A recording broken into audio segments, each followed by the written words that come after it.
Hi everyone. Hope you're doing all right. I don't have a fancy candle today, just a IKEA vanilla candle because they're like $2. Um, just so you know. Here's a green mamba. I had to find one that shows the mouth. The insides of their mouths are indeed blue. So you're welcome for that. Um, there are, yeah, they're very, very, very venomous. So don't mean to scare you. Today, I'm covering from page 335, Rachel's chapter, through 354, which is a Leah chapter. You're not wrong. In this section, the chapters come faster and they're shorter. Like the amount of time is compressed. It's not necessarily like um, one sister picks up after another sister finishes. They're kind of all at the same time because this is the climax of the novel. So, um, Rachel starts telling the story of Leah's desire to hunt in her Rachel way, with her own Rachel bias. This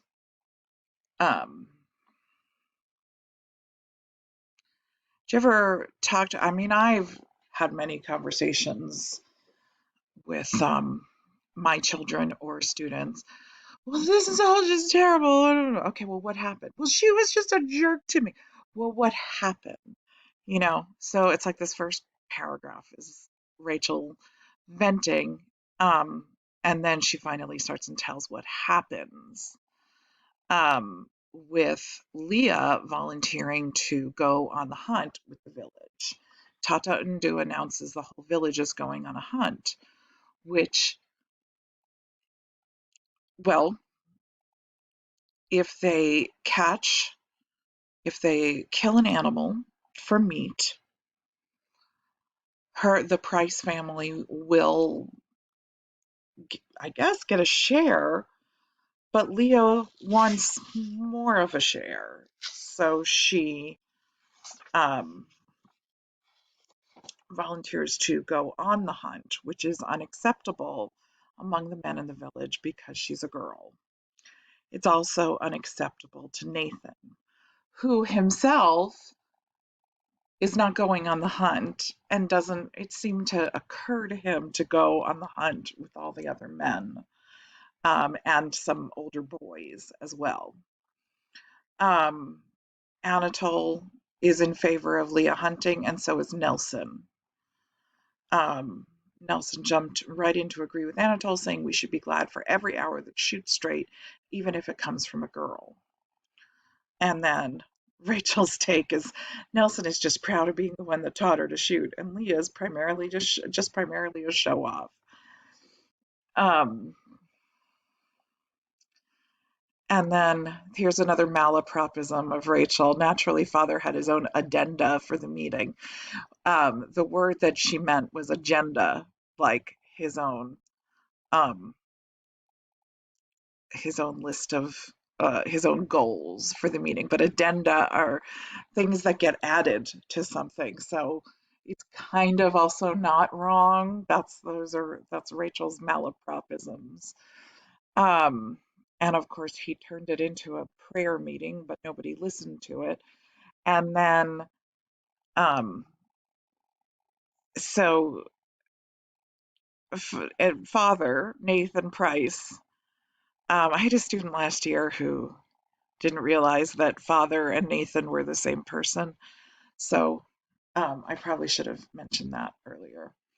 But I've been teaching this novel since like 2012, and that was a new one. But anyway, So here's the thing that sets off Nathan.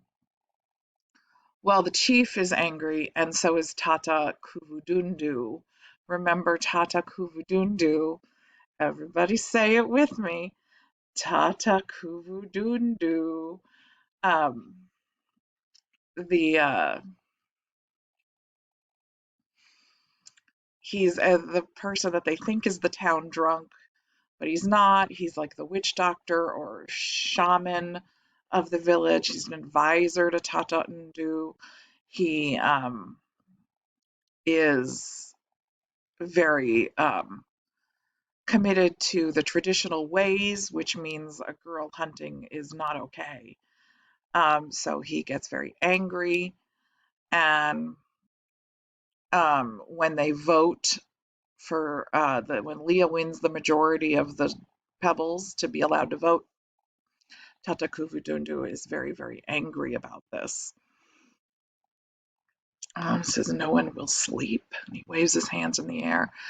And then the thing that really sets off Nathan, though, is that his objection to her hunting means that he's aligned with Tata Ndu and Tata Kuvudundu, whom Nathan sees as backwards and not as civilized as himself, being inherently more civilized, being white, American, and Christian.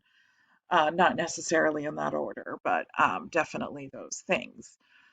So when Leah um, points this out, Nathan does not have a good reaction. Um, Going on, we have Ada, and she is incredibly meditative about this. Um, what are we doing? We are what? Um, this kind of thing. Nobody sleeps. Um, there was a circle of people sending everyone to the hunt. Um,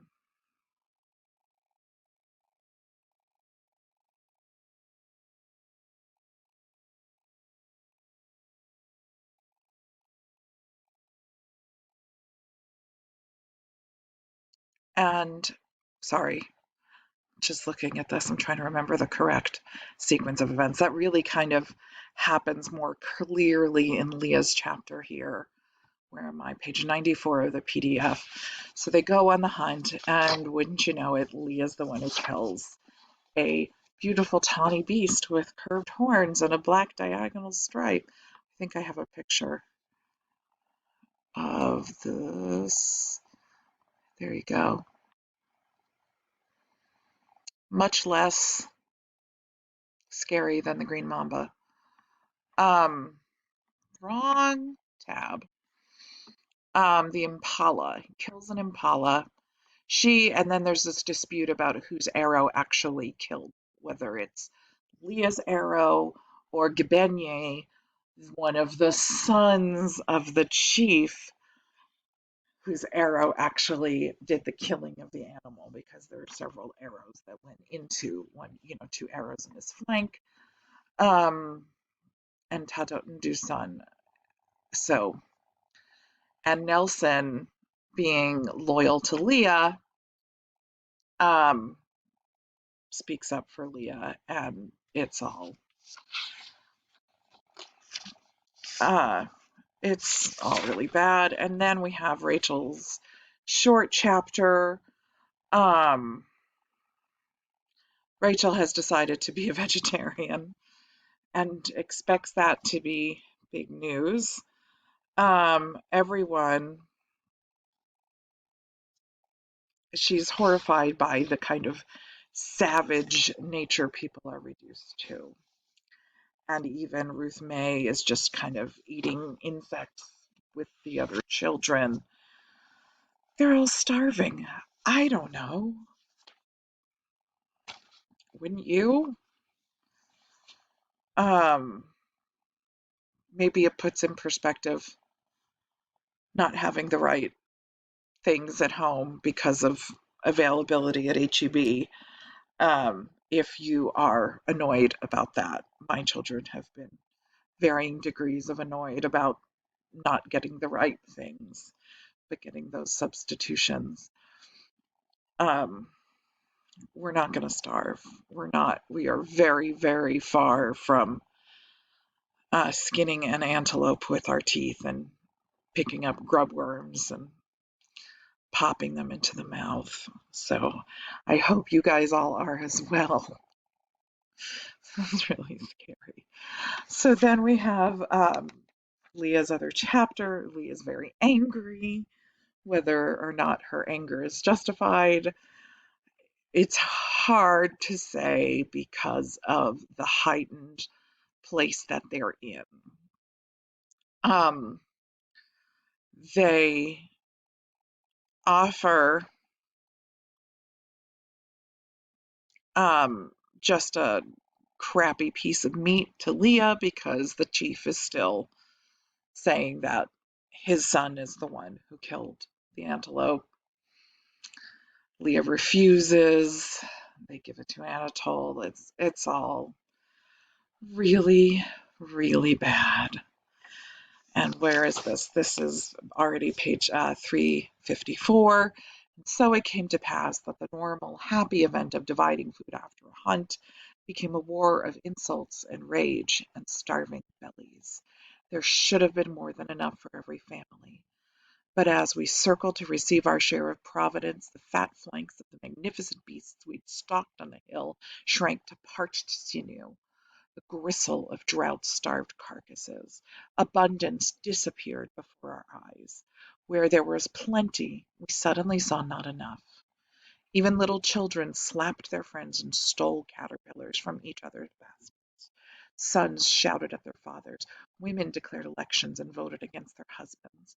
The elderly men whose voices hardly rose above a whisper because they were so used to being listened to were silenced completely in the ruckus. Tata Kuvudinda looked bedraggled and angry. I should stop reading all of this aloud to you.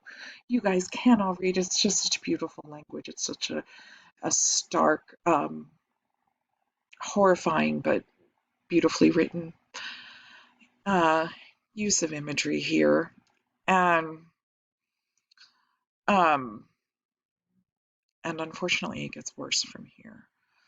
Please talk to me, email me, comment in Classroom, hit like and subscribe, you guys. I'm funny. Hope you're doing all right. Hope you're reading. Please be reading. Take care. Bye.